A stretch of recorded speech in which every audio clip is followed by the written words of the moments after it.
عثمان غنی رضی اللہ تعالی عنہ دا یوم شہادت ہے. آپ دا بڑا پیارا وقت گزرا. خلیفہ ثالث نے, تیسرے خلیفہ نے, نبی پاک صلی اللہ علیہ وسلم دے گھر 2 مرتبہ دولہا بن کے آئے. داماد رسول نے اعزاز آپ نو حاصل ہے. اور اتنے حیا والے آپ فرماندے نے کہ میں اپنیاں محرم عورتاں ول بھی نظر اٹھاندے ہویا کئی واری خیال آندا, اور میں کدی چہرے تے نظر اٹھا کے کدی غور نال نہیں ویکھا. محرم عورتاں کون؟ پھپھی, خالہ, جنہاں نال نکاح نہیں ہو سکتا, محرم عورتاں. اتنا حیا, کدی غسل کردے ہویا کپڑے نہیں اتارے, کپڑے سمیت غسل فرماندے. حیا اتنی, جدوں دا ہاتھ نبی پاک دے ہاتھ وچ بیعت کیتی نا. اج اساں بھی مرید ہوندے, پیر دے مرید ہو گئے, پر انہاں ہتھاں نال چوریاں بھی کیتی, انہاں ہتھاں نال پھر دھوکے بھی کیتے, چوری پانی بھی لائے, لوکاں دے فصلاں نوں نقصان پہنچایا, ہاتھ گند وچ بھی رکھا. آقا فرماندے نے حضرت عثمان غنی جس دن دے بیعت ہویا اس دن تو اس ہاتھ نال کدی غلاظت صاف نہیں کیتی, کیونکہ اے ہاتھ نبی پاک دے ہتھاں نوں لگیا. آپ تو میرے آقا نے فرمایا جس ویلے اعلان کیتا غزوہ تبوک واسطے, بھائی میرے سنیے, غزوہ تبوک واسطے اعلان کیتا کہ جنگی سامان چاہیے اور مجاہداں لئی ضرورت دا سامان چاہیے. مجاہد دی ضرورت کیا آئی؟ ایک تلوار, ایک لوہے دا لباس, ایک شاندار تیز رفتار گھوڑا, اور جتنے دن سفر تے گزرنے اتنا کھانا, پورا پیکج ایک مجاہد دا چاہیے. آقا عثمان غنی رضی اللہ تعالی عنہ غزوہ تبوک دا اعلان ہویا جنگ تبوک واسطے, آپ کھڑے ہو گئے. آپ نے فرمایا آقا 200 مجاہداں اور فوجیاں دا سامان میں دیا. حضرت عثمان غنی رضی اللہ تعالی عنہ نے پیش کیتا. آقا کریم نے پھر اعلان فرمایا 1000 مجاہد دا سامان چاہیے. کتنا؟ 1000 مجاہد. بولیے, 1000 مجاہد دا سامان چاہیے. 200 پیش کر دیتے, 800 رہ گئے. پھر میرے نبی نے اعلان فرمایا. حضرت عثمان غنی فرماتے ہیں نبی پاک دے اعلان تے کوئی اور کھڑا نہ ہویا. مینوں اپنے سینے وچ بڑی عجیب جی تکلیف محسوس ہوئی کہ آواز نبی دیون, کیونکہ صحابہ تو سب کچھ پہلے پیش کر چکے ہیں, کسی کو کچھ ہوندا تو لیا کے پیش کر دے. میں پھر کھڑا ہو گیا کہ بلاوے میرا نبی, اور عثمان تو بیٹھا رہ جائے, رزق تو رب نے دینا ہے. آج بلایا ہے, تو اور میں بھی انتظار کرنے ہیں. مال ہوئے گا تے ونڈاں گے, مال ہوئے گا تے ونڈاں گے. تو میاں صاحب نے بھی کیا خوب لکھا, مالاں والے سخی نہیں ہوندے. بے شک, مالاں والے سخی نہیں ہوندے, کدی سخی نہیں ہوندے. جن دے کول 2-4 کروڑ ہوئے 5-10 ہزار دے دے تو کیا سخاوت ہے؟ سخاوت نہیں ہے. تو میاں صاحب نے بڑی چنگی تعریف کی تھی, فرماندے نے مالاں والے سخی نہیں ہوندے تے سخیاں کول مال نہیں ہوندا. مالاں والے سخی نہیں ہوندے تے سخیاں کول مال نہیں ہوندے. اس جہانی اس جہانی سخی کدی کنگال نہیں ہوندا. اس جہانی اس جہانی سخی کدی کنگال نہیں ہوندے. سخیاں دے ڈیرے آباد ہی ویکھے, اجاڑ نہیں ویکھی, کنجوساں نوں برباد ہوندیاں ویکھے. تے جڑے کھوہ وچوں پانی کڈنا بند کر دئیے وہ سک جاندا ہے, تے جڑے کھوہ وچوں پانی دا فیض جاری رہے اندے وچ پچھو ہور آندا رہندا. یہ نظام قدرت کیا کیا بولی. کئیاں کھواں کول گزریے تو ویران ہوئے نے, کیوں بھئی پانی کیوں مک گیا, یہ بھرن والا کوئی نہیں آ. تے جنہاں وچوں بھریا گیا وہ کدی سکے نہیں. آپ نے کہا میرے نبی نے بلایا, بس اس روایت تے گل ختم کر دیاں گا, جو وقت دیتا ہے انشاءاللہ پورا ہو جائے گا. آپ نے کہا جدو میرے نبی نے تیسری باری آواز لائی, میں نے اپنے سینے اندر پھر تکلیف محسوس ہوئی. میں 800 مجاہد دا سامان دے سکتا ہاں, بچہ 200.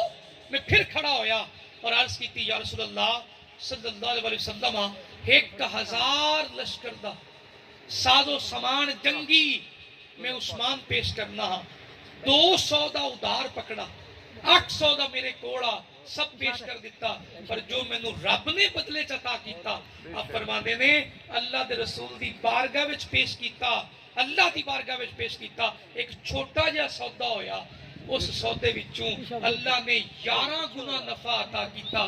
رب نے بھی کمی نہیں رکھی. بے شک سمجھاری کوئی نہیں ایوکم احسن عمل 100 دے کے 200 دے کے زندگی پر احسان جتاون والے تھوڑا غور تک کریے نا انہاں اللہ دے دربار میں جتنا پیش کیتا اور پھر قربان جاواں آقا عثمان غنی رضی اللہ تعالی عنہ مدینے وچ ایک کھوہ ہا تے ہا یہودی دا ایک یہودی کھوہ دا مالک آ تے پانی مل ویچدا بڑی قیمت لاندا پانی مرضی نال ویچدا مل ویچدا جدوں ہجرت کر کے مہاجر مدینے پہنچے تو میرے نبی پاک صلی اللہ علیہ وآلہ وسلم نے فرمایا کون ہے جیڑا کھوہ خریدے تے مسلماناں نو دیوے اللہ دے رسول دی بارگاہ حضرت عثمان غنی کھڑے ہو گئے آپ نے عرض کی تھی یا رسول اللہ صلی اللہ علیہ وسلم جیڑا کھوہ دا پانی مسلماناں نے لے لوے انہوں کیا دیو گے تیرے میرے کریم آقا نے ارشاد فرمایا انہوں جنت عطا کر دیا گا انہوں نے جنت دا اعلان کرنا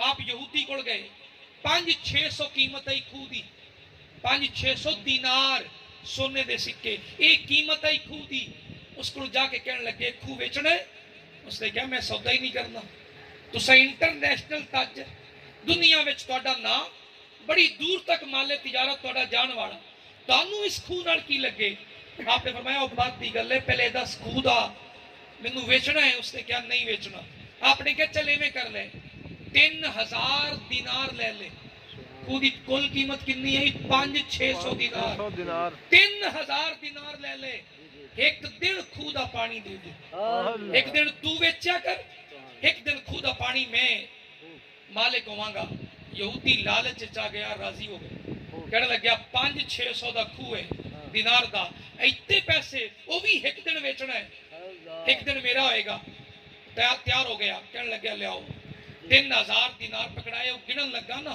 تو آپ نے فرمایا تو تک قیمت ہی تھوڑی منگی میں 40,000 دینار جیب وچ لے کے آیا ہا وہ جواب وچ کہنے لگا اتنے جے کھو دی اتنی بڑی قیمت تو آپ نے فرمایا تینوں نہیں پتا میں اس کنویں دے بدلے اللہ دے رسول کو جنت دا وعدہ لے کے آیا جس ویلے پانی ایک دن دا فیصلہ کروا کے خرید کے چلے گئے تو نبی پاک صلی اللہ علیہ وسلم دی بارگاہ وچ پیش کیتا آقا کریم بڑے راضی ہوئے جس دن آپ دی واری ہوندی نا کسے یہودی عیسائی مسلمان مدینے والے منافق مومن سب نو چھٹی انہا پانی بھرن لے جان اللہ دی رضا واسطے تے جس دن یہودی دی باری ہوندی کوئی پانی لین ہی نہ جاندا وہ تنگ آ گیا تنگ آ کے آپ دے دربار وچ آیا کہنے لگیا حضور تسی میرے کو کھو مولی لے لو 35,000 دینار وچ کنواں خریدا نام بیرے روما خدا اور وہ مسلمانہ دے نام وقف کر دیتا آج بھی میں گواہی دینا مدینے اندر ایک بینک ہے ان دے وچ حضرت عثمان ابن عفان دے نام دا اکاؤنٹ اس ویلے بھی چل رہی اور باغ دی قیمت نال ایک پورا ہوٹل چلدا ہے اور جتنی آمدن ہوندی ہے وہ آپ دے اکاؤنٹ تے جمع ہوندی ہے اس ویلے بھی غریباں تے مسکیناں تے خرچ ہوندا ہے مالاں والے سخی نہیں ہوندے تے سخیاں کول مال نہیں ہوندے اس جہان میں اس جہان میں سخی کدی کنگال نہیں ہوندے اور آقا کریم صلی اللہ علیہ وسلم نے پسند فرمایا دوستان مکرم یہ آپ دی محبت دا پیکر ہے انہاں لفظاں تے گفتگو ختم کرنا کہ زندگی دا مقصد دنیا دے چند اوڑے اکٹھے کر کے نہیں ہے میرے بھائی انہاں عملہ دی بنیاد اتے چنگے عمل لے کے جانا ہے انہاں قبر اچ بھی نال ہونا ہے حشر والے دن بھی نال ہونا ہے تے جنت وچ داخلے تک بھی نال ہونا ہے تو زندگی دا تقاضا پہلا بھی اللہ دی ذات اور زندگی دا تقاضا آخری بھی اللہ دی ذات اگر اللہ دی ذات تو علاوہ کوئی مقصد رکھا جائے گا تو دنیا دے بلبلیاں وچ مست ہو کے رہ جاواں گے دعا کرنا میرا کریم مالک مینوں پہلے اور تانوں اس تے عمل دی توفیق عطا فرمائے